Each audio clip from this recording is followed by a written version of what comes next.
സദാശിവസമാരംഭാം ശങ്കരാചാര്യമധ്യമാം അസ്മദാചാര്യപര്യന്താം വന്ദേ ഗുരുപരമ്പരാ. ഓം നമഃ ശിവായ. എല്ലാവർക്കും എൻ്റെ വിനീതമായ നമസ്കാരം.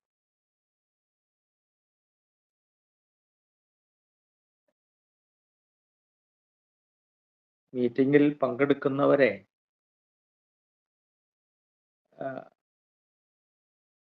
എത്ര പേരുണ്ട് എന്ന് ഒരു ധാരണയില്ല. അപ്പൊ നമ്മുടെ ഈ ചുരുങ്ങിയ സമയത്ത് ആധ്യാത്മിക ജീവിതം അല്ലെങ്കിൽ ആധ്യാത്മികത നിത്യജീവിതത്തിൽ നമുക്ക് എത്രമാത്രം വളർത്തിക്കൊണ്ടുവരാൻ പറ്റുന്ന ഒരു ജീവിത ചര്യയാണ്, അല്ലെങ്കിൽ ഏതേത് കാര്യങ്ങളിലൂടെ മേഖലകളിലൂടെ ആണ് നമ്മൾ ഈ ആധ്യാത്മികത വളർത്തിക്കൊണ്ടുവരേണ്ടത് എന്നതിനെക്കുറിച്ചാണ് പ്രധാനമായും ചിന്തിക്കുന്നത്. എന്താണ് സ്പിരിച്വാലിറ്റി? ആധ്യാത്മികത എന്ന് പറയുന്നത് എന്താണ് എന്ന് സ്വാഭാവികമായിട്ടും നമുക്ക് നമ്മുടെ പഠന നിരീക്ഷണങ്ങൾ കൊണ്ട് മനസ്സിലായിട്ടുണ്ടാവും. ഭാരതീയ സംസ്കൃതിയുടെ വളരെ പ്രത്യേകതയുള്ള ഒരു കാര്യമാണ് ആധ്യാത്മികത. 3 പ്രധാനപ്പെട്ട സവിശേഷതകളാണ് ഭാരതീയ സംസ്കൃതിക്ക് ഉള്ളത് എന്നാണ് നമ്മൾ അറിയേണ്ടത്. ഒന്ന്, മറ്റ് സംസ്കാരങ്ങളിൽ നിന്നൊക്കെ വ്യത്യസ്തമായി ഒരു ജ്ഞാനശാസ്ത്രം നമ്മുടെ സംസ്കൃതിക്കുണ്ട്. അതിനെ എപ്പിസ്റ്റമോളജി എന്നാണ് പറയുന്നത്. വിദേശ പടിഞ്ഞാറൻ രാജ്യങ്ങളിലെ ജ്ഞാനശാസ്ത്രങ്ങളിൽ നിന്നും വളരെ വ്യത്യസ്തമായ ഒരു ജ്ഞാനശാസ്ത്ര രീതിയാണ് ഈ സംസ്കാരം അവലംബിക്കുന്നത്. പ്രപഞ്ചത്തെ അറിയാനും മനുഷ്യനെ തന്നെ അറിയാനും മറ്റ് ഭൂതജാലങ്ങളെ അറിയാനും ഒക്കെ ഈ ജ്ഞാനശാസ്ത്രമാണ് ഉപയോഗിക്കുന്നത്. അപ്പോൾ 1 ജ്ഞാനശാസ്ത്രം, 2 ആധ്യാത്മിക ചിന്ത. അത് ഇംഗ്ലീഷിൽ മെറ്റാഫിസിക്സ് എന്നാണ് പറയുന്നത്. കുറച്ചുകൂടി അത് വ്യക്തമായി പറഞ്ഞാൽ അതീന്ദ്രിയ ജ്ഞാനമാണത്. ഇന്ദ്രിയാതീതമായ കഴിവുകളെക്കുറിച്ച്, മേഖലകളെക്കുറിച്ച് ഉള്ള അന്വേഷണവും അനുഭവവുമാണ് ഇതിൽ വരുന്നത്. ഇന്ദ്രിയങ്ങൾക്ക് അതീതമായി ചെവി, കണ്ണ്, നാക്ക്, മൂക്ക് എന്ന് പറയുന്ന പഞ്ചേന്ദ്രിയങ്ങൾ, ചെവി, കണ്ണ്, നാക്ക്, മൂക്ക്, ത്വക്ക് എന്ന പഞ്ചേന്ദ്രിയങ്ങൾക്ക് അതീതമായ ചില അറിവുകൾ, തിരിച്ചറിവുകൾ ഉണ്ട് എന്നുള്ള വിശ്വാസത്തിൽ അധിഷ്ഠിതമാണ് അതീന്ദ്രിയ ജ്ഞാനം. അതിനാണ് ആധ്യാത്മിക ചിന്ത എന്ന് പറയുന്നത്. പടിഞ്ഞാറൻ രാജ്യങ്ങളിലൊക്കെ 16-ാം നൂറ്റാണ്ടോടുകൂടി വികാസം പ്രാപിച്ച ഒന്ന്, സയൻസ് വളരെ ഉപരിപ്ലവമായ കാര്യങ്ങൾക്ക് മാത്രം പ്രാധാന്യം കൊടുക്കുന്ന ഒരു ശാസ്ത്ര മേഖലയായി, പഠന മേഖലയായി വളർന്നു. അവര് സ്വാഭാവികമായിട്ടും അതീന്ദ്രിയമായ ധ്യാനങ്ങൾക്കൊന്നും വലിയ പ്രാധാന്യം കൊടുത്തിട്ടില്ല. പക്ഷേ ഇന്ത്യയില് പ്രാചീന കാലം മുതൽ ഇന്ദ്രിയാതീതമായ ശക്തികൾക്ക് വലിയ പ്രാധാന്യം കൊടുത്തുകൊണ്ടാണ് അവരുടെ രചനകളും അവരുടെ പ്രവർത്തനങ്ങളും അവരുടെ ചിന്തകളും നിത്യജീവിതത്തിലെ ആചാരങ്ങളും ഒക്കെ ചിട്ടപ്പെടുത്തിയിരുന്നത്. അപ്പോൾ ഒന്ന്, ഒരു പ്രത്യേക ജ്ഞാനശാസ്ത്രം നമ്മുടെ സംസ്കൃതിക്കുണ്ട്. രണ്ട്, ഒരു പ്രത്യേക ആധ്യാത്മിക ചിന്തയുണ്ട്. അതുപോലെ തന്നെ വളരെ വ്യത്യസ്തമായ സവിശേഷമായ ഒരു സന്മാർഗ ചിന്തയും നമ്മുടെ സംസ്കൃതിയുടെ പ്രത്യേകതയാണ്. ഇതിന് എത്തിക്സ് എന്നാണ് പറയുക. അപ്പൊ എപ്പിസ്റ്റമോളജി ഉണ്ട്, മെറ്റാഫിസിക്സ് ഉണ്ട്, എത്തിക്സ് ഉണ്ട്. ഇത്ര വ്യത്യസ്തമായ ഒരു സംസ്കൃതിയുള്ള ഒരു രാജ്യം ലോകത്ത് മറ്റെങ്ങുമില്ല, അല്ലെങ്കിൽ വളരെ വ്യത്യസ്തമായ ഒരു സംസ്കൃതിയാണ് നമ്മുടേത്. അപ്പൊ ഈ സംസ്കൃതിയുടെ അടിസ്ഥാനത്തിലാണ് നമ്മുടെ ജീവിതത്തെ നമ്മൾ കാണേണ്ടത്. നമ്മുടെ നിത്യജീവിതത്തിലെ നമ്മുടെ നിത്യമായിട്ട് നമ്മൾ അനുഷ്ഠിക്കുന്ന കാര്യങ്ങള്, നമ്മുടെ ആചാരങ്ങള്, വിശ്വാസങ്ങള് ഒക്കെ ഇതിന്റെ അടിസ്ഥാനത്തിലാണ് നമ്മുടെ ആചാര്യന്മാർ നമുക്ക് ചിട്ടപ്പെടുത്തി തന്നിരിക്കുന്നത്. നമ്മുടെ ജ്ഞാനശാസ്ത്രത്തിന്റെ അടിസ്ഥാനത്തിൽ, നമ്മുടെ ആധ്യാത്മിക ചിന്തയുടെ അടിസ്ഥാനത്തിൽ, നമ്മുടെ സന്മാർഗ ചിന്തയുടെ അടിസ്ഥാനത്തിൽ ആണ് ഒരു പ്രത്യേക ജീവിത ശൈലി ഇവിടെ രൂപപ്പെട്ടിരിക്കുന്നത്. മറ്റു രാജ്യങ്ങളിലൊക്കെ ഉള്ളതുപോലെ ഒരു സാമ്പത്തിക കാര്യങ്ങൾക്ക്, സാമ്പത്തിക മൂലധനത്തിന് പ്രാധാന്യം കൊടുക്കുന്ന ഒരു സംസ്കൃതി അല്ല നമ്മുടേത്. നമ്മുടേത് സാംസ്കാരിക മൂല്യങ്ങൾക്ക് പ്രാധാന്യം കൊടുക്കുന്ന ഒരു സംസ്കൃതിയാണ്. കൾച്ചറൽ ക്യാപിറ്റൽ എന്നൊക്കെ ഒരു ചിന്ത പിന്നീട് വളരെ സവിശേഷമായി വളർന്നു വന്ന ഒന്നാണ് കൾച്ചറൽ ക്യാപിറ്റൽ. അപ്പൊ ഇത് ഞാൻ അടിസ്ഥാനപരമായി പറഞ്ഞു എന്നേ ഉള്ളൂ. വളരെ വ്യത്യസ്തമായ ഒരു സംസ്കൃതിയാണ് നമുക്കുള്ളത് എന്ന്, അടിസ്ഥാനപരമായ ഒരാശയം നമുക്കുണ്ട് എന്ന് ഞാൻ ആമുഖമായിട്ട് പറയുന്നു എന്നേ ഉള്ളൂ. നമുക്ക് നമ്മുടേതായ ഒരു ജ്ഞാന സമ്പ്രദായമുണ്ട്, നമുക്ക് നമ്മുടേതായ ഒരു ആധ്യാത്മിക ചിന്തയുണ്ട്, നമുക്ക് നമ്മുടേതായ ഒരു പ്രപഞ്ച സങ്കല്പമുണ്ട്. അപ്പോ അത് മറ്റ് സംസ്കൃതിയിൽ നിന്നും വളരെ വളരെ വ്യത്യാസപ്പെട്ടിരിക്കുന്നതാണ്. അപ്പൊ അത് നമ്മുടെ ഒരു ജീവിത ചര്യയുടെ പ്രത്യേകതയാണ്. അത് നമ്മുടെ ഒരു ലോകം മുഴുവനും ഇത്തരത്തിലുള്ള ഒരു ജീവിത സങ്കല്പം വളരണം എന്നുള്ള ചിന്തയാണ് ഭാരതീയ സംസ്കൃതിയുടെ അടിസ്ഥാനം. ഒരുപാട് പാശ്ചാത്യ ചിന്തകന്മാരൊക്കെ ഇതിന്റെ അടിസ്ഥാനത്തിൽ ചിന്തിക്കണം എന്ന് ആഗ്രഹിക്കുന്നവരാണ്. അതിനു വേണ്ടിയിട്ട് അവരുടെ മേഖലയിലുള്ള ആൾക്കാരെ വളരെ പരിശീലനം കൊടുക്കണം എന്ന് പഠിപ്പിക്കുന്നവരാണ്. ഷോപ്പനറിനെ പോലെയുള്ള യൂറോപ്പിലും മറ്റുള്ള മറ്റനേകം ചിന്തകന്മാരൊക്കെ ഇത്തരത്തിൽ കാര്യങ്ങളെ കാണണം, പ്രപഞ്ചത്തെ കാണണം, ജനജീവിതത്തെ കാണണം എന്നൊക്കെ നിഷ്കർഷിക്കുന്നവരാണ്. പക്ഷെ നമ്മുടെ നാട്ടില് അത്തരത്തിലുള്ള ഒരു ചിന്ത, ആധ്യാത്മിക ചിന്തയ്ക്ക് വലിയ ഒരു പ്രാധാന്യം കൊടുത്തുകൊണ്ടാണ് പ്രാചീന കാലം മുതൽ നമ്മുടെ സംസ്കൃതി മുന്നോട്ട് വന്നിട്ടുള്ളത്. അപ്പൊ ഞാൻ ഇത്രയും ആമുഖമായിട്ട് പറഞ്ഞു എന്നേ ഉള്ളൂ. നമ്മള് പ്രധാനമായിട്ടും ഈശ്വര സാക്ഷാത്കാരത്തിന്റെ അടിസ്ഥാനത്തിലാണ് നമ്മുടെ ജീവിതത്തെ കെട്ടിപ്പടുക്കുന്നത്. എല്ലാ മനുഷ്യരും ആഗ്രഹിക്കുന്നത് ജീവിത സാക്ഷാത്കാരമാണ്, ആകണം എന്നാണ് ആചാര്യന്മാര് ആഗ്രഹിക്കുന്നത്. ഈശ്വര സാക്ഷാത്കാരം, ഈശ്വര സാക്ഷാത്കാരം. ഈശ്വര സാക്ഷാത്കാരം എന്ന് പറഞ്ഞാൽ ആത്മസാക്ഷാത്കാരം തന്നെയാണ്. ആത്മാവ് പ്രാപഞ്ചിക ശക്തിയിൽ വിലയം പ്രാപിക്കുന്ന ഒന്നിനാണ് സാക്ഷാത്കാരം എന്ന് പറയുന്നത്. അപ്പൊ ഈ സാക്ഷാത്കാരത്തിന് വേണ്ടിയിട്ട് യജ്ഞിക്കുന്ന, ഇത്തരത്തിലുള്ള ഒരു സാക്ഷാത്കാരത്തിന് വേണ്ടിയിട്ട് പ്രവർത്തിക്കുന്ന ഒരു ജനതതിയാണ് ഭാരതത്തിലുള്ളത്. വലിയ ഒരു ജനവിഭാഗം അത്തരത്തിലുള്ള ചിന്ത മനസ്സിൽ വച്ച് പുലർത്തുന്നവരാണ്. ഇനി എന്തൊക്കെ തരത്തിലുള്ള ഒരു മാർഗമാണ് ഈശ്വര സാക്ഷാത്കാരത്തിനുള്ളത് എന്നുകൂടി നമുക്ക് പരിശോധിക്കാം. ഈശ്വര സാക്ഷാത്കാരം നമുക്കൊക്കെ ആഗ്രഹിക്കുന്ന ആൾക്കാരാണ്. ഈശ്വര സാക്ഷാത്കാരത്തിന് ഒരുപാട് മാർഗങ്ങൾ അവലംബിക്കുന്ന ആൾക്കാരാണ് നമ്മൾ ക്ഷേത്ര ദർശനം നടത്തും, മറ്റ് ആചാരങ്ങൾ അനുഷ്ഠിക്കും, പലതരത്തിലുള്ള നിഷ്ഠകൾ ജീവിതത്തിൽ കൊണ്ടുവരും, പ്രാർത്ഥനകൾ നടത്തും, നാമജപങ്ങൾ നടത്തും. അങ്ങനെ ഒരുപാട് കാര്യങ്ങൾ ജീവിതത്തിൽ അനുഷ്ഠിക്കുന്നവരാണ് നമ്മൾ. എല്ലാത്തിൻ്റെയും ഉദ്ദേശം ഈശ്വര സാക്ഷാത്കാരമാണ്.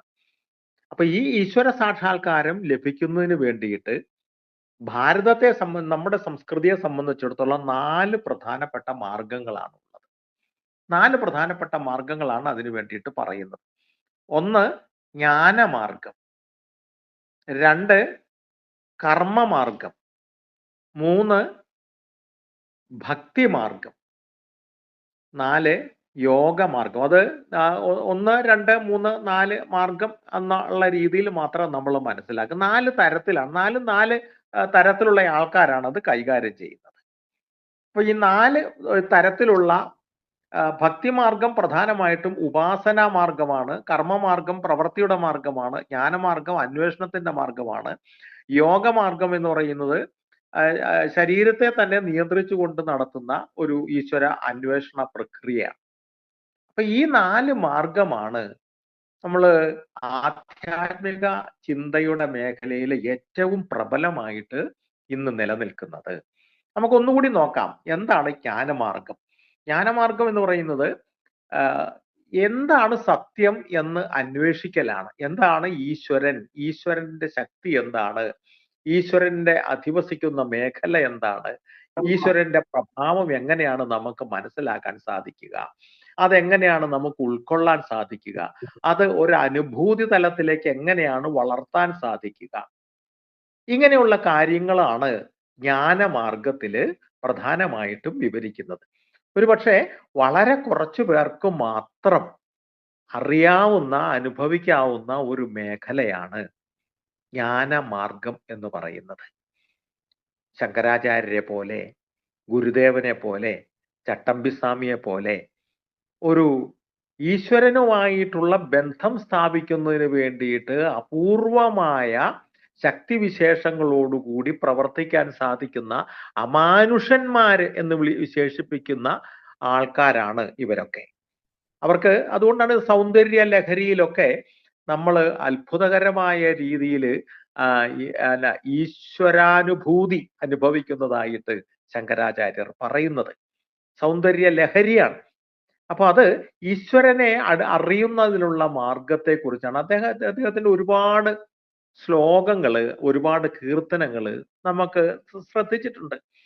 ഇപ്പോ ശങ്കരാചാര്യർ പറയുന്നത് അദ്ദേഹം തന്നെ ഒരു ഈശ്വരന്റെ ഒരു ശക്തി, എല്ലാ മനുഷ്യരും ഈശ്വരന്റെ ശക്തി ഉൾക്കൊള്ളുന്ന, എല്ലാ ആചാര്യന്മാരും പറയുന്നത് അത് തന്നെയാണ്, ശക്തി ഉൾക്കൊള്ളുന്നവരാണ്. ആ ശക്തിയെ തിരിച്ചറിയുക.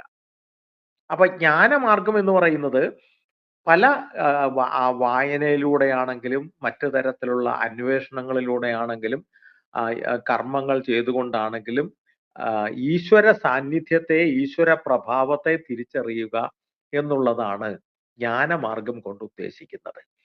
അത് മനസ്സിനെ ഉദാത്തമായ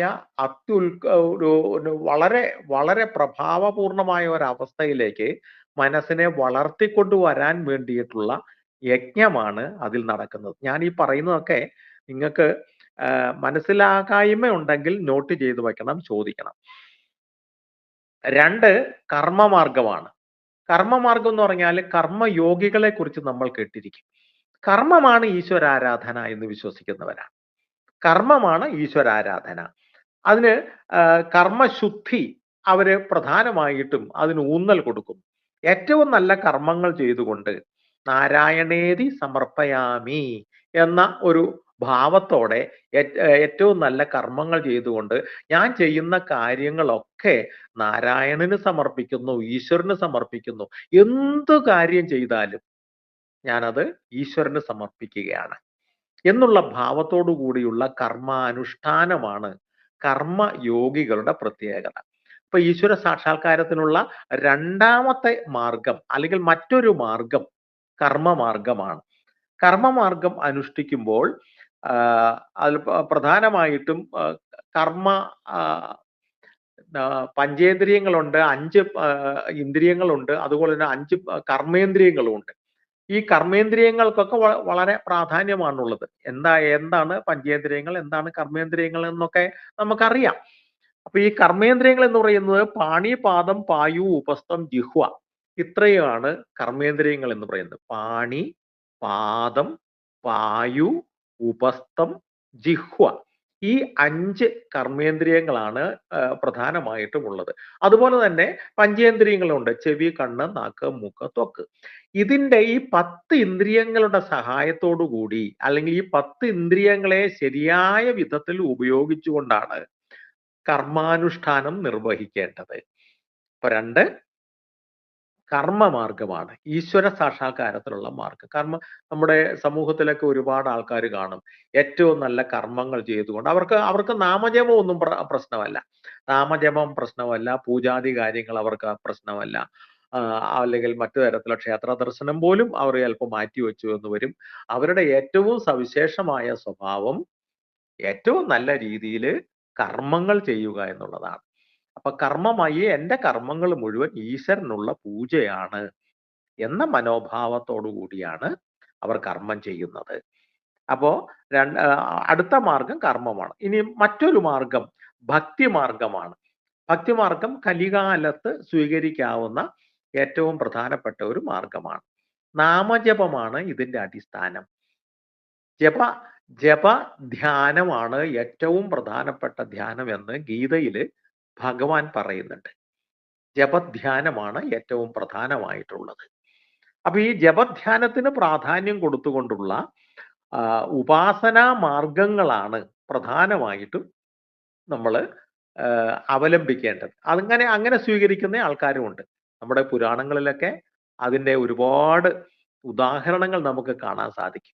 പ്രഹ്ലാദൻ അത്തരത്തിലുള്ള ഒരു കഥാപാത്രമാണ്. ഓം നാരായണായ നമ എന്നതിന് മാത്രം പ്രാധാന്യം കൊടുത്തുകൊണ്ട് നാരായണനെ ഉപാസിച്ച, വിഷ്ണുവിനെ ഉപാസിച്ച പ്രഹ്ലാദൻ ഓം ഹിരണ്യായ നമ എന്ന് പറയണം എന്ന് നിഷ്കർഷിച്ചപ്പോൾ നാരായണായ നമ എന്ന് മാത്രം പറഞ്ഞുകൊണ്ട് നാരായണനെ ഉപാസിച്ച, എല്ലാ പ്രതിബന്ധങ്ങളും അതുകൊണ്ട് നാം മറികടക്കാൻ സാധിച്ച പ്രഹ്ലാദൻ അതിൻ്റെ ഒരു നല്ല ഉദാഹരണമാണ്. അതുപോലെ തന്നെ കുചേലനും ഇതിങ്ങനെ ഈ നാമജപത്തിലൂടെ ഈശ്വര സാക്ഷാത്കാരത്തിന് വേണ്ടിയിട്ട് ജീവിതം മാറ്റിവെച്ച വ്യക്തിയാണ്. ഇങ്ങനെ ഒരുപാട് ഒരു നാമജപത്തിന്റെ പ്രാധാന്യമുള്ള ഒരുപാട് കഥാപാത്രങ്ങൾ നമ്മുടെയൊക്കെ പുരാണങ്ങളിലും കഥകളിലും ഒക്കെ നമുക്ക് കാണാൻ സാധിക്കും. അപ്പോ ഈശ്വര സാക്ഷാത്കാരത്തിനുള്ള ഈ 3 മാർഗങ്ങൾ കൂടാതെ ഒരു മാർഗം കൂടിയുണ്ട്. അതാണ് യോഗമാർഗം. യോഗമാർഗം അമാനുഷന്മാരെന്നതൊക്കെ നമുക്ക് വിശേഷിപ്പിക്കാൻ പറ്റുന്ന സ്വാമി വിവേകാനന്ദനെ പോലെയുള്ള ആൾക്കാർ സ്വീകരിച്ച ഒരു മാർഗമാണ്. സ്വാമി വിവേകാനന്ദൻ, കുറച്ചൊക്കെ ചട്ടമ്പി സ്വാമികൾ, അങ്ങനെയുള്ള ആൾക്കാരൊക്കെ സ്വീകരിച്ച ഒരു മാർഗമാണ്. അത് യോഗമാർഗം എന്ന് പറയുന്നത് നമുക്ക് ആധുനിക കാലഘട്ടത്തിൽ അയ്യപ്പൻ, യോഗേശ്വരൻ അല്ലെങ്കിൽ യോഗ എനിക്ക് പ്രാധാന്യം കൊടുക്കുന്ന ഒരു ഈശ്വര സങ്കല്പമാണ് അയ്യപ്പന്റെ പ്രതിഷ്ഠ എന്നൊക്കെ വിശദീകരിക്കുന്ന ആചാര്യന്മാരുണ്ട്. ശബരിമലയിലെ 18-ാം പടി പോലും ഈ യോഗമാർഗത്തെ കുറിച്ച് പഠിപ്പിക്കുന്നതാണ് എന്നൊക്കെ പറയാറുണ്ട്. 8 മാർഗങ്ങൾ, 8 പ്രധാനപ്പെട്ട ദോഷങ്ങൾ, അഷ്ടദോഷങ്ങളും അതുപോലെ തന്നെ പഞ്ചേന്ദ്രിയങ്ങളും അതുപോലെ തമോ ഗുണങ്ങളും വിദ്യ എന്നൊക്കെ അടങ്ങുന്നതാണ്. അതിൻ്റെയൊക്കെ പ്രതീകങ്ങളാണ് 18 പടികൾ എന്ന് വിശ്വസിക്കുന്ന ആൾക്കാരുണ്ട് എന്ന് പറഞ്ഞു തരുന്ന ആചാര്യന്മാരുണ്ട്.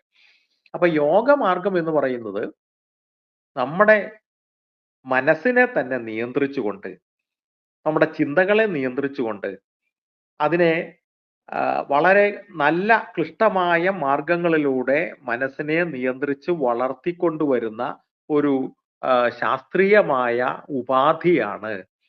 സ്വയം ആത്മനിയന്ത്രണത്തിലൂടെ ഈശ്വര സാക്ഷാത്കാരം നേടുന്നതിനുള്ള ഒരു മാർഗമാണത്, യോഗമാർഗം. അതിൽ 8 പ്രധാനപ്പെട്ട ഘട്ടങ്ങളാണുള്ളത്. അഷ്ടാംഗ യോഗമാർഗം എന്നൊക്കെ പറയും. അഷ്ടാംഗ യോഗമാർഗം ഇത് നിത്യജീവിതവുമായി വളരെ ബന്ധപ്പെട്ട ഒരു സംഗതിയാണ്. അതിൽ യമ, നിയമ, ആസന, പ്രാണായാമ, പ്രത്യാഹാര, ധാരണ, ധ്യാനം, സമാധി, ഇങ്ങനെ 8 മാർഗങ്ങളിലൂടെ മനസ്സിനെ ഇങ്ങനെ വളർത്തിക്കൊണ്ടുവരുന്ന ഒരു രീതിയാണ് യോഗാചാര്യന്മാര് പഠിപ്പിക്കുന്നത്. യോഗാചാര്യന്മാരെന്ന് പറഞ്ഞാൽ നമ്മൾ ഇന്ന് നമ്മുടെ യോഗ പഠിപ്പിക്കുന്ന ആൾക്കാരെ കുറിച്ചല്ല പറയുന്നത്. യോഗ എന്ന് പറയുന്ന ദർശനം, യോഗ ദർശനം പതഞ്ജലി മഹർഷി നമുക്ക് പറഞ്ഞു തന്ന യോഗ ദർശനം ഇതാണ്. അഷ്ടാംഗ മാർഗത്തിലൂടെ മനുഷ്യ മനസ്സിനെ അങ്ങനെ മെരുക്കി വളർത്തിക്കൊണ്ടുവരുന്ന ഒരു ശാസ്ത്രീയമായ ജീവിതചര്യയാണ് ഇതിലൂടെ സൂചിപ്പിക്കുന്നത്. യമ, നിയമ, ആസന, പ്രാണായാമ, പ്രത്യാഹാര, ധാരണ, ധ്യാനം, സമാധി. അപ്പൊ ഈ ഒരു തരത്തിലൂടെ ജീവിതത്തിനെ മുന്നോട്ട് കൊണ്ടുപോവുക എന്നുള്ള രീതിയാണ് ഈ നാലാമത്തെ ഒരു ഈശ്വര സാക്ഷാത്കാരത്തിനുള്ള മാർഗമായിട്ട് പറയുന്നത്. അപ്പൊ ഇത്തരത്തിലുള്ള ഈ 4 മാർഗങ്ങളിലൂടെയാണ് ഈശ്വര സാക്ഷാത്കാരം സാധ്യമാകും എന്ന ആചാര്യന്മാർ നമുക്ക് പഠിപ്പിച്ചു തന്നിട്ടുള്ളത്. അപ്പൊ ഇത് നമുക്ക് തരുന്ന അനേകം, ഇത് നമുക്ക് എത്രമാത്രം നമുക്ക് ജീവിതത്തിൽ പ്രാവർത്തികമാക്കാൻ സാധിക്കും, ഇതാണ് നമ്മുടെ പ്രധാനമായിട്ടുള്ള അന്വേഷണം. ഞാൻ ഇടയ്ക്ക് ഒന്ന് നിർത്തുകയാണ്. നിങ്ങൾക്ക് ഇത്രയും ഞാൻ പറഞ്ഞതിൽ നിന്ന് നിങ്ങൾക്ക് എന്തെങ്കിലും മനസ്സിലാകായികയുണ്ടോ, സംശയങ്ങളുണ്ടോ എന്ന് ഒരു 2-3 മിനിറ്റ് കൊണ്ട് നിങ്ങളൊന്ന് പറയണം.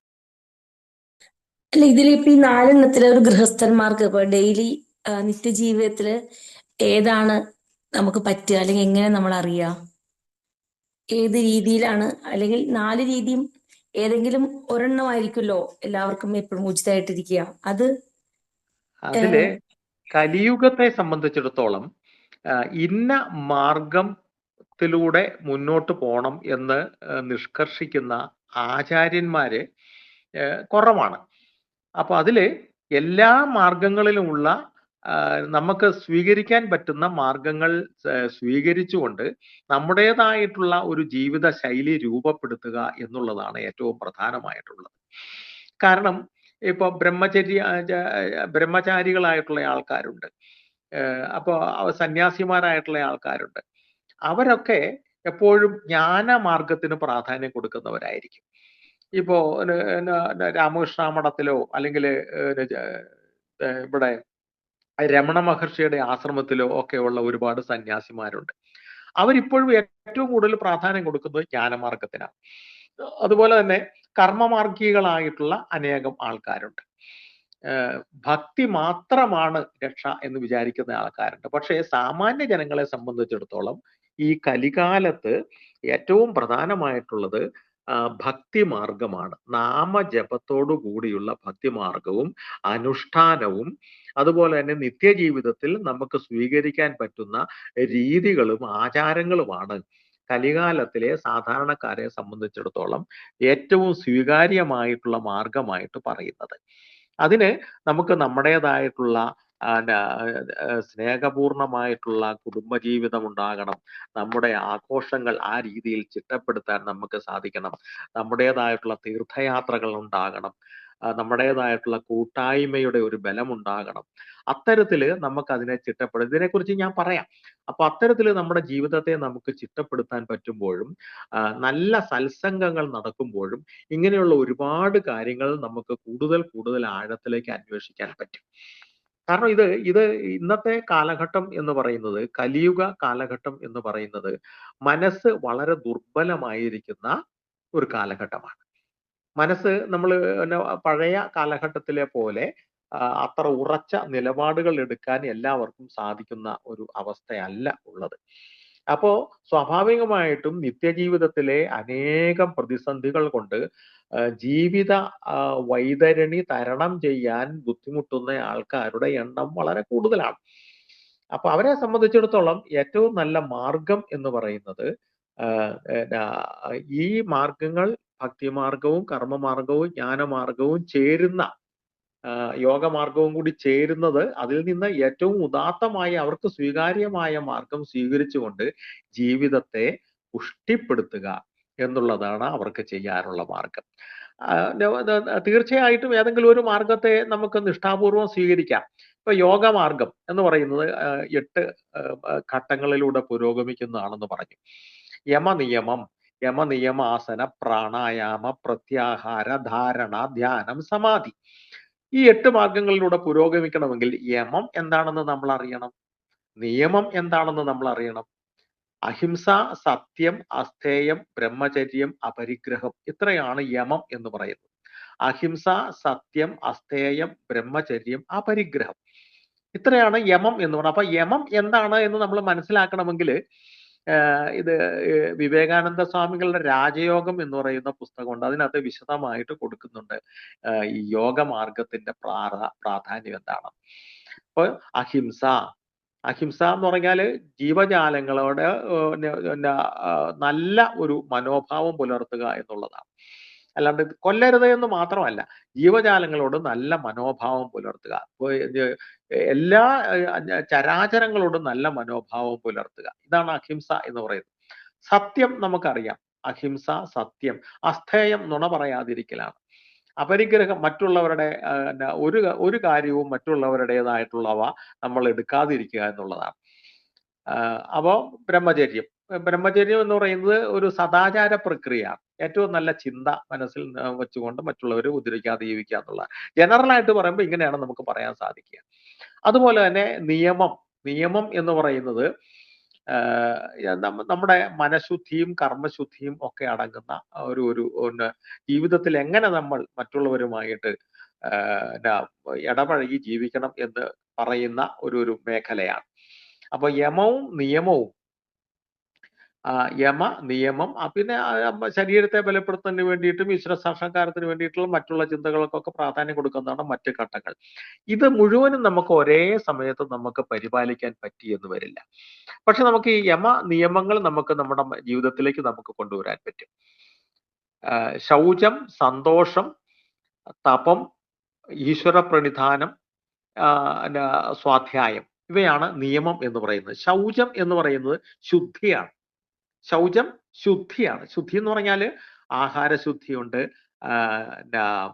വാക്ശുദ്ധിയുണ്ട്, ശരീരശുദ്ധിയുണ്ട്, അതുപോലെ തന്നെ മറ്റു തരത്തിലുള്ള ശുദ്ധികൾ. ഒന്ന് പഞ്ചശുദ്ധി എന്ന് പറയും.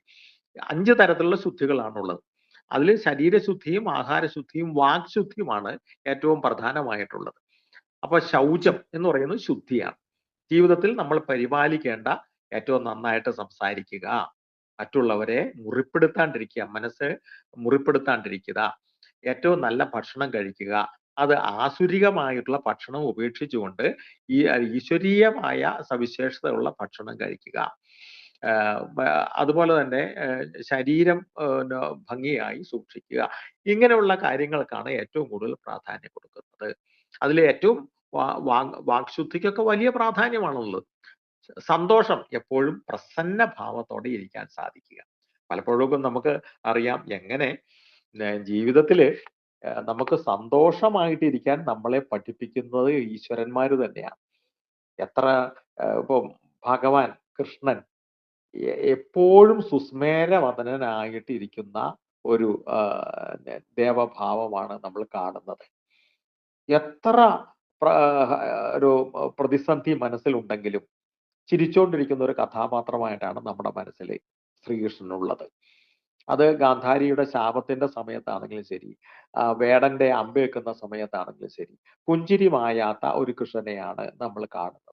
അപ്പൊ എങ്ങനെയാണ് പുഞ്ചിരിക്കേണ്ടത് എന്ന് നമ്മളെ പഠിപ്പിക്കുന്ന ഒരു ദേവതാ സങ്കല്പം പോലുമാണ് അദ്ദേഹം. അപ്പൊ അതിന് അങ്ങനെ നോക്കുമ്പോൾ ഈ ചിരിക്കാൻ സാധിക്കുക എന്നുള്ളത് വലിയ ഒരു കാര്യമാണ്. ചിരിക്കാൻ സാധിക്കുക, ചിരിക്കാൻ സാധിച്ചില്ലെങ്കിൽ നമ്മളൊക്കെ പലപ്പോഴും മനസ്സിങ്ങനെ വലിഞ്ഞു മുറുകിക്കൊണ്ട് മുഖത്തെ മാംസപേശികളൊക്കെ ശക്തമായി ഇങ്ങനെ വലിഞ്ഞു മുറുകിക്കൊണ്ടിരിക്കുന്ന സമയമാണ് കൂടുതൽ. പലതരത്തിലുള്ള ടെൻഷൻ കാണും. അപ്പൊ അപ്പോഴൊക്കെ നമുക്ക് പ്രസന്നമായ ഒരു ഭാവം നമുക്ക് മനസ്സിലും മുഖത്തും നിലനിർത്താൻ സാധിച്ചാൽ അതിനാണ് സന്തോഷം എന്ന് പറയുന്നത്. അപ്പൊ ശൗചം, സന്തോഷം, തപം. തപം നമുക്ക് കുറച്ച് സമയമെങ്കിലും നിഷ്ഠാപൂർവമായ കാര്യങ്ങൾക്ക് പ്രാധാന്യം കൊടുക്കാൻ പറ്റണം. ഇപ്പോ വിഷ്ണു സഹസ്രനാമം ചെല്ലാൻ കുറച്ച് സമയം ചെലവാക്കാൻ പറ്റുക, ലളിതാ സഹസ്രനാമം ചെല്ലാൻ കുറെ സമയം ചെലവാക്കാൻ പറ്റുക, നാരായണ മന്ത്രം, പഞ്ചാക്ഷര മന്ത്രം, ഇതൊക്കെ ചൊല്ലാൻ വേണ്ടിയിട്ട് കുറച്ച് സമയം കൊടുക്കാൻ നമുക്ക് പറ്റുകയാണെങ്കിൽ അത് തപസ് തന്നെയാണ്. അത്തരത്തിലുള്ള തപം നമ്മുടെ ജീവിതത്തിൽ നമുക്ക് വളർത്തിയെടുക്കാൻ പറ്റണം. അപ്പൊ ശൗചം, സന്തോഷം, തപം, സ്വാധ്യായം, പഠനമാണ് സ്വാധ്യായം എന്ന് പറയുന്നത്. എത്രയോ ഗ്രന്ഥങ്ങളാണ് നമുക്കുള്ളത്. ഈ ഗ്രന്ഥങ്ങളൊക്കെ എഴുതിയിരിക്കുന്നത് നമ്മളെ പഠിപ്പിക്കാൻ വേണ്ടിയിട്ടാണ്. എങ്ങനെ ജീവിതത്തെ പ്രതിസന്ധികളെ നമ്മൾ നേരിടണം എന്ന് പഠിപ്പിക്കാൻ വേണ്ടിയിട്ടാണ് ഗ്രന്ഥങ്ങളുള്ളത്. ആ ഗ്രന്ഥങ്ങളിലുള്ള കാര്യങ്ങൾ കുറെയൊക്കെ മനസ്സിലാക്കാൻ നമുക്ക് സാധിച്ചാൽ വലിയ മാറ്റങ്ങൾ നമ്മുടെ മനസ്സിൽ ഉണ്ടാക്കാൻ പറ്റും, അടുത്ത തലമുറയിലെ കുട്ടികൾക്ക് പകർന്നു കൊടുക്കാനും പറ്റും. മറ്റത് സ്വാധ്യായം, അതുപോലെ തന്നെ ഈശ്വര പ്രണിധാനം, ഈശ്വരന് വേണ്ടിയിട്ട് എല്ലാം ചെയ്യുന്നു എന്നുള്ള സങ്കല്പം. ഇതാണ് നിയമം എന്ന് പറയുന്നത്. ഇത് യോഗമാർഗത്തിന്റെ ഏറ്റവും പ്രധാനപ്പെട്ട ഒന്നാണ്. ഇതൊന്ന് ശ്രദ്ധിച്ചു നോക്കുക. ഇത് നമുക്ക് ജീവിതത്തിൽ നമുക്ക് പ്രാവർത്തികമാക്കാൻ സാധിച്ചാൽ എന്ത് മാറ്റമാണ് ഉണ്ടാക്കാൻ പറ്റുക. ഇത് നിത്യജീവിതത്തിൽ നമുക്ക് അനുഷ്ഠിക്കാൻ പറ്റുന്ന കാര്യമാണ്. നിത്യജീവിതത്തിൽ നമ്മുടെ ജീവിതത്തിലേക്ക് നമുക്ക് പ്രാവർത്തികമാക്കാൻ പറ്റുന്ന കാര്യമാണ് യമവും നിയമവും. നിയമമാണ് അതിൽ ഏറ്റവും പ്രധാനമായിട്ടുള്ളത്. വ്യക്തിപരമായിട്ടുള്ള സ്വഭാവത്തെ ക്രമീകരിച്ച് നിർത്തുന്ന 5 ആശയങ്ങളാണ് നിയമം എന്ന് പറയുന്നത്. ശൗചം, ശുദ്ധി, സന്തോഷം, പ്രസന്നഭാവം. 3 ശൗച, സന്തോഷം, തപം. നമുക്ക് മെഡിറ്റേറ്റ് ചെയ്യാൻ സാധിക്കുക, ധ്യാനത്തിൽ ഇരിക്കാൻ. ധ്യാനം എന്ന് പറഞ്ഞാൽ 1-2 മണിക്കൂറൊന്നും ഇരിക്കാനല്ല ഉദ്ദേശിക്കുന്നത്. നമുക്ക് 5 മിനിറ്റ് എങ്കിൽ 5 മിനിറ്റ് സ്വസ്ഥമായിട്ട് നമ്മുടെ മനസ്സിനെ അങ്ങനെ എന്തിലെങ്കിലും കേന്ദ്രീകരിക്കാൻ സാധിക്കുമോ എന്ന് നമ്മളൊന്ന് പരിശോധിച്ചു നോക്കുക. അപ്പോൾ കിട്ടുന്ന അനുഭൂതി നമ്മൾ വളർത്തിയെടുക്കുക. അപ്പൊ 3 ഈ തപമാണ്. സ്വാധ്യായം, പഠിക്കുക. ഗീത പഠിക്കാം, വേദം പഠിക്കാം, അല്ലെങ്കിൽ ഇതിഹാസം വായിക്കാം, അല്ലെങ്കിൽ മറ്റെന്തെങ്കിലുമൊക്കെ പുസ്തകങ്ങൾ വായിക്കാം, മറ്റു കവിത വായിക്കാം, നോവൽ വായിക്കാം. ഇപ്പം OV വിജയന്റെ ഒരു പുസ്തകമുണ്ട്, ഗുരുസാഗരം എന്നാണ് അതിന്റെ പേര്. എന്താണ് ഗുരുസാഗരത്തിൽ പറയുന്നത്? മനുഷ്യന് ലഭിക്കാൻ സാധ്യതയുള്ള ആധ്യാത്മികമായ ശക്തി, ആധ്യാത്മികമായ അനുഭൂതി എങ്ങനെയാണ് ലഭിക്കുന്നത്, എങ്ങനെയാണ് ലഭിക്കാൻ സാധ്യത എന്ന് അതിലെ കഥാപാത്രം നമ്മളോട് പഠിപ്പിച്ചു തരികയാണ് ഗുരുസാഗരം. അതിലെ ഒരു കഥാപാത്രമുണ്ട്, കുഞ്ഞുണ്ണി എന്നാണ് ആ കഥാപാത്രത്തിന്റെ പേര്. കുഞ്ഞുണ്ണി പറയുന്നു, എനിക്ക് എൻ്റെ ജീവിതത്തിൽ എനിക്ക് ഒന്നും വേണ്ട, ഞാൻ സമ്പാദിച്ച സ്വത്ത് മുഴുവൻ ഞാൻ മറ്റുള്ളവർക്ക് വേണ്ടി കൊടുക്കാൻ തയ്യാറാണ്, എനിക്ക് യാതൊന്നും വേണ്ട, ഞാൻ ഒരു കാര്യം മാത്രം എൻ്റെ ഗ്രന്ഥശേഖരത്തിൽ നിന്നും എടുക്കുന്നു, ഒരു പുസ്തകം മാത്രം. എന്താണ് ആ പുസ്തകം? മഹാഭാഗവതമാണ് ആ പുസ്തകം. എനിക്ക് ആ ഭാഗവതം മാത്രം മതി എന്ന് പറയുന്ന ഒരു കഥാപാത്രമുണ്ട്. കുഞ്ഞുണ്ണി എന്നാണ് ആ കഥാപാത്രത്തിന്റെ പേര്. അപ്പൊ നമുക്ക് ഇതൊക്കെ വായിക്കുമ്പോൾ നമുക്കുണ്ടാകുന്ന മനസ്സിനെ വളരെ ഉദാത്തമായ ഒരവസ്ഥയിലേക്ക് നമുക്ക് ഉയർത്തി പ്രതിഷ്ഠിക്കാൻ സാധിക്കും എന്നുള്ളതാണ് അതിന്റെ പ്രത്യേകത.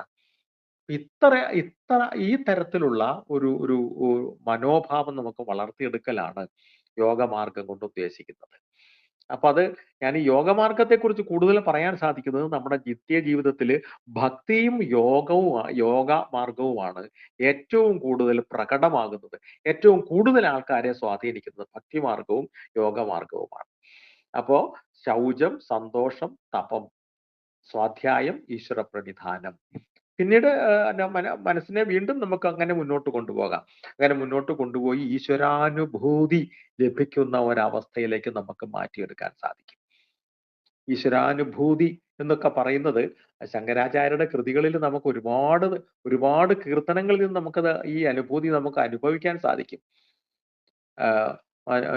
നിർവാണ ഷഡ്കത്തിലൊക്കെ പറയുന്നത് പോലെ ഞാൻ എന്ന് പറയുന്നത് ശിവമാണ്, ഞാൻ എന്ന് പറയുന്നത് എൻ്റെ കയ്യും കാലുമല്ല, ഞാൻ എന്ന് പറയുന്നത് എൻ്റെ പഞ്ചേന്ദ്രിയങ്ങളല്ല, ഞാൻ എന്ന് പറയുന്നത് എൻ്റെ പേരല്ല, എൻ്റെ നാടല്ല, ഞാൻ എന്ന് പറയുന്നത് എൻ്റെ രക്ഷകർത്താക്കളല്ല, ഞാൻ എന്ന് പറയുന്നത് ശിവമാണ് എന്ന് ആവർത്തിച്ച് പറയുന്ന ഒരു 6 ശ്ലോകങ്ങളാണ് നിർവാണ ഷഡ്കം എന്ന് പറയുന്നത്. അതില് ആദ്യത്തെ ശ്ലോകം മനോബുദ്ധ്യഹങ്കാര ചിത്താനിനാഹം നജ ശ്രോത്രജിഹ്വേ നജ ഘ്രാണനേത്രേ നജ വ്യോമഭൂമിർന തേജോനവായു തേജോനവായു ശിവോഹം എന്നാണ് അത് അവസാനിക്കുന്നത്. ചിദാനന്ദരൂപ ശിവോഹം ശിവോഹം ശിവോഹം ശിവോഹം ചിദാനന്ദരൂപ ശിവോഹം ശിവോഹം, ഞാൻ ശിവമാണ്, ഞാൻ ശിവമാണ് എന്ന് കൊണ്ടാണ് ആ 6 ശ്ലോകവും അവസാനിക്കുന്നത്. അപ്പൊ ഒന്ന് ആലോചിച്ചു നോക്കൂ, എത്ര ഉദാത്തമായ ഒരു അവസ്ഥയിൽ എത്തുമ്പോഴാണ് ആചാര്യന് അങ്ങനെ പറയാൻ സാധിക്കുക എന്ന് ആലോചിച്ചു നോക്കുക. അതിന്റെ ഒരു 20% 10% 5% എങ്കിലും അനുഭൂതി നമുക്ക് ലഭിക്കാൻ വേണ്ടിയിട്ടുള്ള മാർഗമാണ് ഭക്തി മാർഗത്തിലൂടെയും ഈ യോഗ മാർഗത്തിലൂടെയും നമുക്ക് കിട്ടാൻ സാധ്യതയുള്ളത്. അതുപോലും നമ്മളെ വലിയ ഒരു മാനസികാവസ്ഥയിലേക്ക് വളർത്തും. ഇതാണ് ആധ്യാത്മിക ചിന്തയുടെ, ആധ്യാത്മിക മാർഗത്തിന്റെ ഏറ്റവും വലിയ സവിശേഷത, പ്രത്യേകത.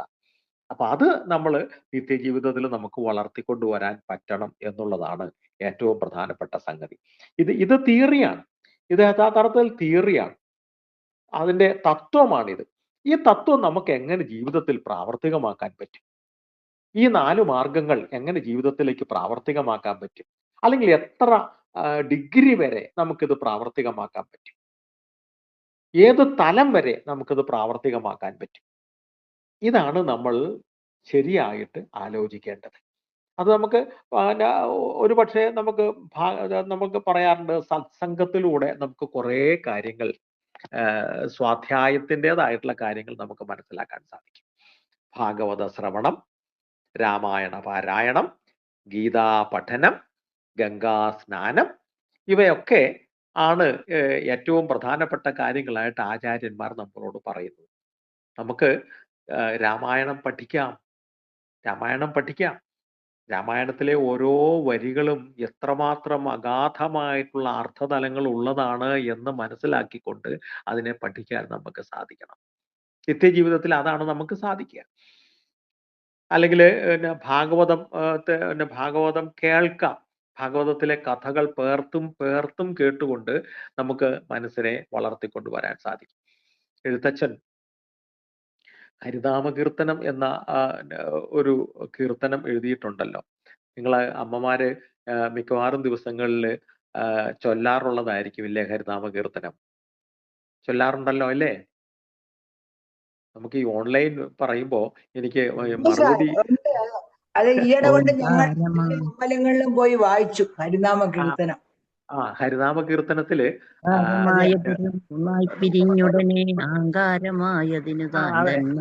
അതിലൊരു വളരെ സവിശേഷമായ ഒരു ഈരടിയുണ്ട്. കാനലാതി വെളിവൊക്കെ ഗ്രഹിക്കും ഒരു കണ്ണിനു കണ്ണ് മനമാകുന്ന കണ്ണ്, അതിന് കണ്ണായിരുന്ന പൊരുൾ ജ്ഞാനെന്നുറയ്ക്കുമളവ് ആനന്ദം എന്ത് ഹരി നാരായണ. അത് ഒന്ന് ആലോചിച്ച് നോക്കുക. എത്ര ശക്തമായിട്ടുള്ള ഒരു ആശയമാണ് ഈ 2 വരികളിലൂടെ പറഞ്ഞിരിക്കുന്നത്.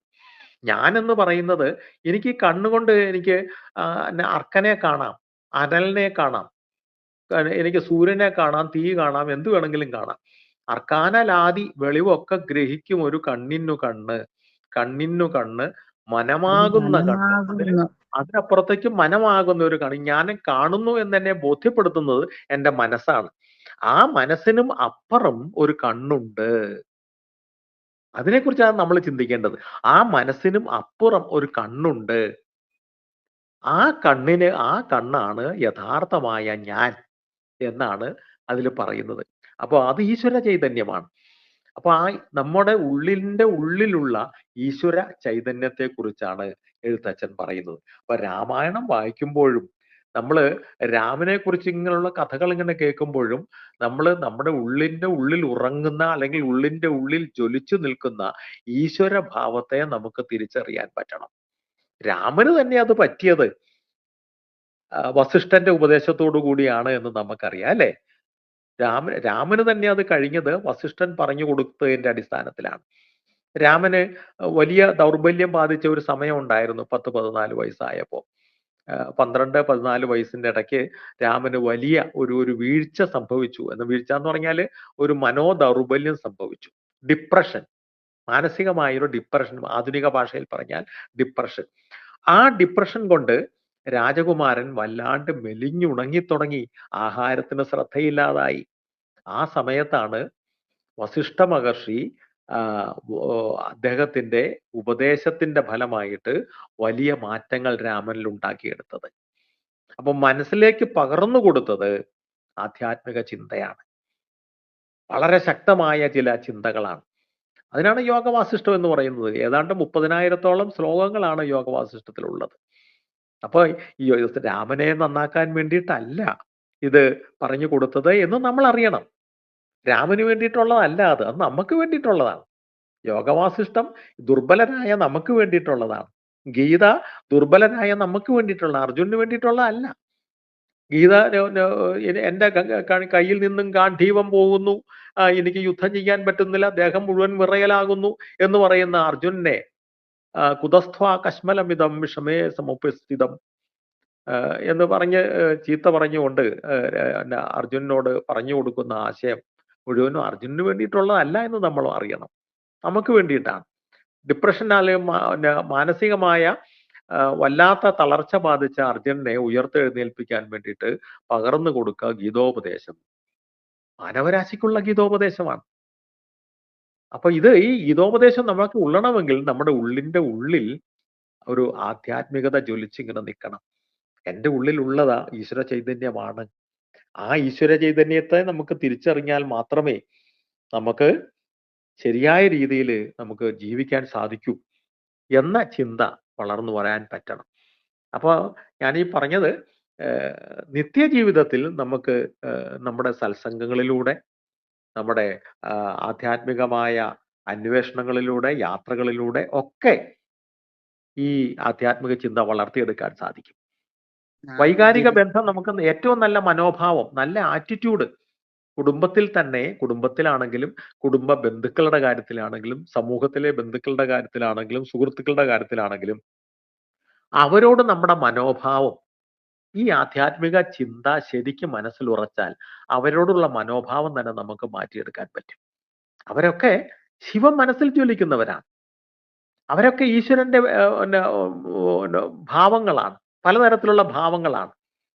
അപ്പൊ ആ ഈശ്വര അത്തരത്തിലുള്ള ഒരു ഭാവത്തോടെ വല്ലപ്പോഴുമെങ്കിലും നമുക്ക് അവരെ കാണാൻ സാധിക്കണം.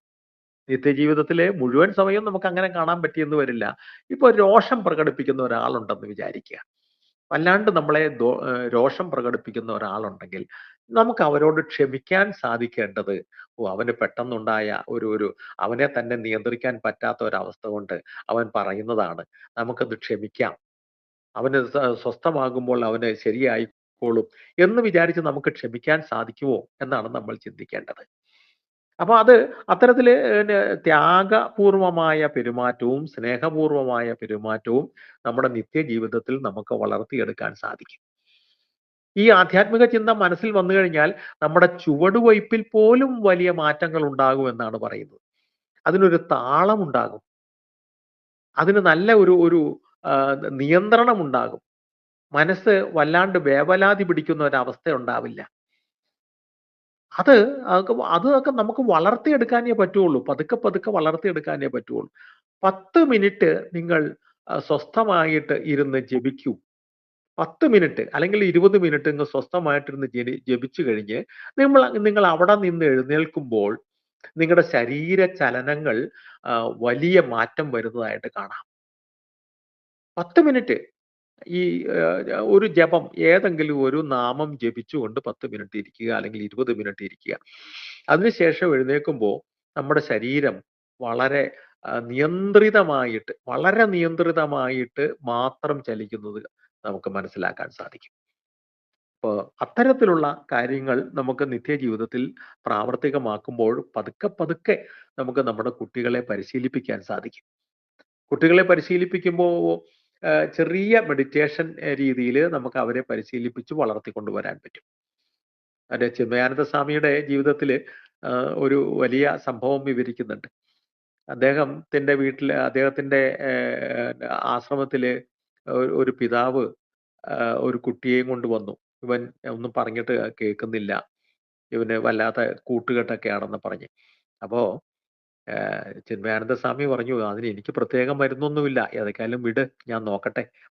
അപ്പൊ ആ കുട്ടിയോട് ചിന്മയാനന്ദ സ്വാമി പറഞ്ഞത്, നീ ഒരു ദിവസം ഒരു 10 മിനിറ്റ് വെറുതെ ഇരിക്കാൻ നീ ശ്രമിക്കുക, എന്നിട്ട് ഒരു 2 ആഴ്ച കഴിഞ്ഞിട്ട് എന്നെ വന്ന് കാണാനാ പറഞ്ഞു. എല്ലാ ദിവസവും നീ ഇരിക്കണം, അച്ഛന് സന്തോഷമായിക്കോട്ടെ, നിനക്ക് മുടക്കൊന്നുമില്ലല്ലോ. അങ്ങനെ 10 മിനിറ്റ് 20 മിനിറ്റ് അങ്ങനെ ഇരുന്ന് അവന് അരമണിക്കൂറോളം അങ്ങനെ നീണ്ടു പോയി. 2 ആഴ്ച ആയപ്പോഴേക്കും അവന് വലിയ മാനസികമായ മാറ്റം വന്നു.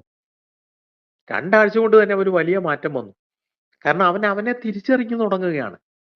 നമ്മുടെ ഉള്ളിന്റെ ഉള്ളിലുള്ള നമ്മളെ നമുക്ക് തിരിച്ചറിയണമെങ്കിൽ ഈ സ്വസ്ഥമായ ഒരു ജീവിതക്രമം ഉണ്ടാവണം, സ്വസ്ഥമായ ചിന്ത ഉണ്ടാവണം, ഒരു ഈശ്വരോന്മുഖമായിട്ടുള്ള പ്രവർത്തനം ഉണ്ടാകണം. അപ്പൊ നമുക്ക് നമ്മളെ കുറിച്ചിട്ടുള്ള കൃത്യമായ ബോധ്യം ഉണ്ടാവും. അപ്പൊ അത് ചിന്മയാനന്ദ സ്വാമി പറഞ്ഞു, നീ വളരെയധികം മാറ്റം നിനക്കുണ്ടായിരിക്കുന്നു, നിനക്ക് നിന്നെ തന്നെ തിരിച്ചറിഞ്ഞു തുടങ്ങിയിരിക്കുന്നു. ശാന്തി എന്ന് പറയുന്നത് മനസ്സിന്റെ ഒരു ഏറ്റവും സ്വാഭാവികമായ അവസ്ഥയാണ്. ഈ ശാന്തി നമുക്കൊന്നും ലഭിക്കുന്നില്ല, സ്വസ്ഥമായ അവസ്ഥ നമുക്ക് ലഭിക്കുന്നില്ല. കാരണം നമ്മുടെ മനസ്സ് വല്ലാണ്ട് കലുഷമാണ്. നമ്മൾക്ക് ഒരുപാട് കാര്യങ്ങൾ നമ്മുടെ മനസ്സിലേക്ക് കയറ്റി വിടുകയാണ് നമ്മൾ.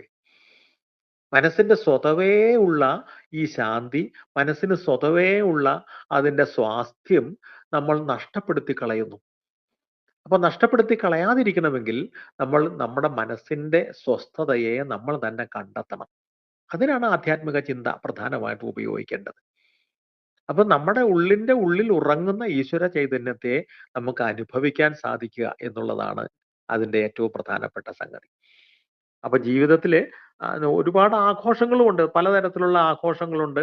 ആ ആഘോഷങ്ങളിലൊക്കെ നമുക്ക് ഈ ആധ്യാത്മിക ചൈതന്യത്തെ നമുക്ക് വളർത്തിയെടുക്കാൻ സാധിക്കും. തീർത്ഥയാത്രകളിലൂടെ, ഒരുപാട് ക്ഷേത്ര സന്ദർശനങ്ങളിലൂടെ, ആ ക്ഷേത്രങ്ങളിലൊക്കെ ഇരുന്ന് അവിടെ ഉള്ള ആചാരങ്ങളുടെ സവിശേഷതകൾ മനസ്സിലാക്കിക്കൊണ്ട് അതിൽ കുറച്ച് മനസ്സ് കൊടുത്തുകൊണ്ട് നമുക്ക് ഇങ്ങനെ ചിന്തിക്കാൻ സാധിച്ചാൽ, ക്ഷേത്രങ്ങൾക്ക് വലിയ പ്രാധാന്യമാണുള്ളത്. ക്ഷേത്രങ്ങൾക്ക് വലിയ പ്രാധാന്യമാണുള്ളത്. ക്ഷേത്രത്തിന്റെ ചുറ്റുപാട് എന്ന് പറയുന്നത് ആധ്യാത്മിക ചൈതന്യം മനസ്സിൽ വളർത്താൻ ഉതകുന്ന അന്തരീക്ഷമാണ്. അതിനെ നമുക്ക് ഉപയോഗിക്കാൻ പറ്റണം. അപ്പൊ ഇത്തരത്തിലുള്ള ഒരുപാട് നമ്മുടെ ഉള്ളിന്റെ ഉള്ളിലേക്ക് നമുക്ക് തിരിഞ്ഞു നോക്കാൻ പറ്റുക എന്നുള്ളതാണ് ആധ്യാത്മികതയുടെ ഏറ്റവും വലിയ ഗുണം. കടമ്മനിട്ട രാമകൃഷ്ണൻ എന്ന് പറയുന്ന കവി, അയാള് വിപ്ലവ കവിയായിരുന്നു. പക്ഷെ അദ്ദേഹം എഴുതിയ ഒരു കവിതയുണ്ട്. കവിതയുടെ പേര് കോഴി എന്നാണ്. അപ്പൊ കോഴി കുഞ്ഞുങ്ങളോട് പറയുന്നതായിട്ടാണ്, കണ്ണു വേണം ഇരുപുറം എപ്പോഴും, കണ്ണു വേണം മുകളിലും താഴെയും, കണ്ണു വേണം ജ്വലിക്കുന്ന ഉൾക്കണ്ണു വേണം അണയാത്ത കണ്ണ് എന്ന് പറയുന്നുണ്ട് കോഴിക്കുഞ്ഞുങ്ങളോട്. ഉൾക്കണ്ണ് വേണം. അപ്പൊ ഈ ഉൾക്കണ്ണ് വേണം എന്ന് കോഴിക്കുഞ്ഞുങ്ങളോട് നിർദ്ദേശിക്കുന്നത് ചുറ്റുപാടും നടക്കുന്ന അപകടങ്ങൾ അറിയണം, ഉൾക്കണ്ണ് കൊണ്ട് അവനവനെ തന്നെ കൃത്യമായി മനസ്സിലാക്കാനും പറ്റണം. അങ്ങനെ ഉള്ള ഒരു ജീവിതം ആണ് നമുക്ക് വളർത്തിയെടുക്കേണ്ടത്. അതിനു വേണ്ടിയിട്ടാണ് ഈ ആധ്യാത്മികത നിത്യജീവിതത്തിൽ നമ്മൾ ഉപയോഗിക്കേണ്ടത്. ഞാനിപ്പോൾ പറഞ്ഞത് നമ്മൾ ഈ തിയറി മുഴുവൻ പഠിച്ചിട്ട് നാളെ തൊട്ട് അങ്ങനെ തുടങ്ങാം, നാളെ തൊട്ട് പുതിയൊരു ജീവിതം ആരംഭിക്കണം എന്നുള്ള ഒരു രീതിയിലല്ല. നമ്മൾ അനുവർത്തിച്ചു പോരുന്ന ഒരുപാട് കാര്യങ്ങളുണ്ട്. അനുവർത്തിച്ചു പോരുന്ന കാര്യങ്ങൾ തന്നെ കുറെ കൂടി നല്ല രീതിയിൽ അനുവർത്തിച്ചു പോകാൻ നമുക്ക് സാധിച്ചാൽ നമുക്ക് വലിയ സന്തോഷം മനസ്സിൽ നിലനിർത്താൻ സാധിക്കും. ഈ നിയമത്തിൽ പറയുന്നത് പോലെ ശൗച, സന്തോഷ, തപം ഇവയൊക്കെ മനസ്സിൽ നിർത്താൻ നമുക്ക് സാധിച്ചാൽ ആധ്യാത്മികത കൊണ്ട് വലിയ മാറ്റങ്ങൾ ഉണ്ടാക്കിയെടുക്കാൻ സാധിക്കും. ഇത്രയുമാണ് എനിക്ക് ഇതിനെക്കുറിച്ച് ഇപ്പോൾ പറയാനുള്ളത്. നിങ്ങൾക്ക് എന്തെങ്കിലും ചോദിക്കാനുണ്ടെങ്കിൽ ചോദിക്കാം. എനിക്ക് പ്രത്യേകിച്ചും ഈ മുഖം കാണാതെ സംസാരിക്കുമ്പോൾ ഞാൻ ഈ വെറുതെ അനന്തതയിലേക്ക് നോക്കി എന്തൊക്കെയോ പറയുന്നത് പോലെയുള്ള ഒരു തോന്നലാണ് ഉണ്ടാവുക. ഇല്ല സാർ, കറക്റ്റായിട്ട് തന്നെയാണ് പറയുന്നത്. കറക്റ്റ് പോലെയുള്ള സാധാരണ എന്താണ് ബിഗിനേഴ്സ്, ഞങ്ങളെ വി ആർ ബിഗിനേഴ്സ് അല്ലേ, അവർക്ക് പറ്റിയ കറക്റ്റായിട്ട് തന്നെ സാർ പ്രസന്റ് ചെയ്തത്. ഞങ്ങൾക്ക് വലിയ അപ്പൊ അമ്മ പറയുന്ന പോലെ നമുക്ക് വലിയ പാണ്ഡിത്യമൊന്നും ഇല്ലല്ലോ, നാം ജപിക്കാനല്ലേ അറിയാവുള്ളൂ. നമ്മളെല്ലാരും അറിവുള്ളവരാണ്. നമ്മുടെ മനസ്സിനെ നമ്മളത് വേണ്ട രീതിയിൽ ഉപയോഗിക്കുക എന്നുള്ളതാണ് നമ്മൾ ഈ ആധ്യാത്മികതയ്ക്ക് പ്രാധാന്യം കൊടുക്കുമ്പോൾ ചിന്തിക്കേണ്ടത്. മനസ്സിനെ വേണ്ട രീതിയിൽ നമുക്ക് ഉപയോഗിക്കാൻ സാധിക്കുക. അതിന് ഒരു ദിവസം കുറച്ച് സമയം കൊടുത്താൽ മതി അതിന് വേണ്ടിയിട്ട്. അതൊരു വലിയ വലിയ മാറ്റം നമുക്ക് ഉണ്ടാക്കിയെടുക്കാൻ പറ്റും. ആർക്കെന്തെങ്കിലും ചോദിക്കാനുണ്ടോ? സാറിനുമായിട്ട് ഷെയർ ചെയ്യാനുണ്ടോ? ശിവായ സാറേ, ശിവായ സാറേ, ഒരു കാര്യം. നമുക്ക് ലളിതാ സഹസ്രനാമം, വിഷ്ണു സഹസ്രനാമം ഒക്കെ അർത്ഥം അറിഞ്ഞ് ചൊല്ലണം എന്നൊക്കെ പല ആചാര്യന്മാരൊക്കെ പറയുന്നുണ്ട് സാറേ. പക്ഷെ നമുക്ക് അർത്ഥം അറിഞ്ഞൊന്നും ചൊല്ലാൻ അത് പൂർണ്ണമായിട്ടൊന്നും നമുക്ക് കഴിവില്ല. അപ്പൊ നമ്മള് വിഷ്ണു സഹസ്രനാമം, ലളിതാ സഹസ്രനാമം എന്നും ചൊല്ലുന്നുണ്ട്. അപ്പൊ സാറിന്റെ അഭിപ്രായം അതിൽ എന്താണ് സാറേ? എന്റെ അഭിപ്രായം, ഈ അർത്ഥം നമ്മൾ അറിഞ്ഞോളും. അർത്ഥം നമ്മൾ അറിഞ്ഞോളും. അർത്ഥം അറിയുന്നത് നമ്മൾ എല്ലാം പഠിച്ചിട്ടല്ല അത് ചൊല്ലേണ്ടത്. ചൊല്ലുക എന്നുള്ളതാണ് ഏറ്റവും പ്രധാനം. നമ്മുടെ മനസ്സിൽ ഉറയ്ക്കണം. അത് മനസ്സിൽ ഉറയ്ക്കുമ്പോൾ അതിന്റെ അർത്ഥം നമ്മുടെ മനസ്സിൽ അങ്ങനെ വളർന്നു വരും. അതാണ് അതില് ഈ സമയത്ത് എനിക്കറിയാം ഒരുപാട് പേര് അയ്യോ അങ്ങനെ ചൊല്ലുന്നത് ദോഷമാണ്, ഇങ്ങനെ ചൊല്ലുന്നത് ദോഷമാണ്, അർത്ഥം അറിഞ്ഞ് ചൊല്ലണം, ഒരു വാക്ക് പോലും തെറ്റരുത്. ഒരു വാക്ക് പോലും തെറ്റാതെ നമുക്ക് ലളിതാ സഹസ്രനാമം ചൊല്ലാൻ പറ്റുമോ? അതത്ര എളുപ്പമല്ല. അപ്പൊ നമ്മൾ തെറ്റിയാലും കുഴപ്പമില്ല, നമ്മൾ ഈശ്വരനാമമാണ് ജപിക്കുന്നത്. ആ ഈശ്വരനാമം ജപിക്കുകയാണ്. അപ്പൊ മനസ്സിൽ ശ്രദ്ധ കേന്ദ്രീകരിച്ചുകൊണ്ട് ഈശ്വരനാമം ജപിക്കുക. കാണാതെ ചൊല്ലാൻ അറിയാമോ ലളിതാ സഹസ്രനാമം?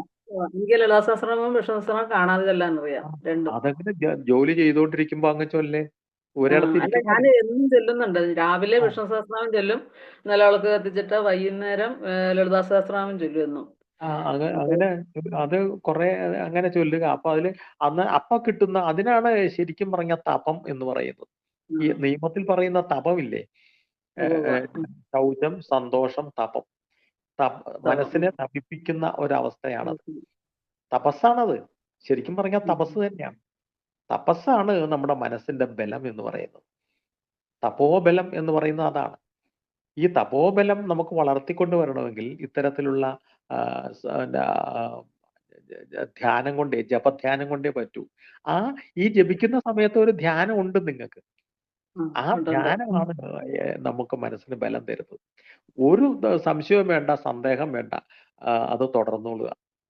അതില് അർത്ഥം അറിയണമെങ്കിൽ അർത്ഥം അറിയണ്ടെന്നല്ല കേട്ടോ പറയുന്നത്. അർത്ഥം കുറച്ച് നോക്കണം, പഠിക്കണം, അതേ ഉള്ളൂ.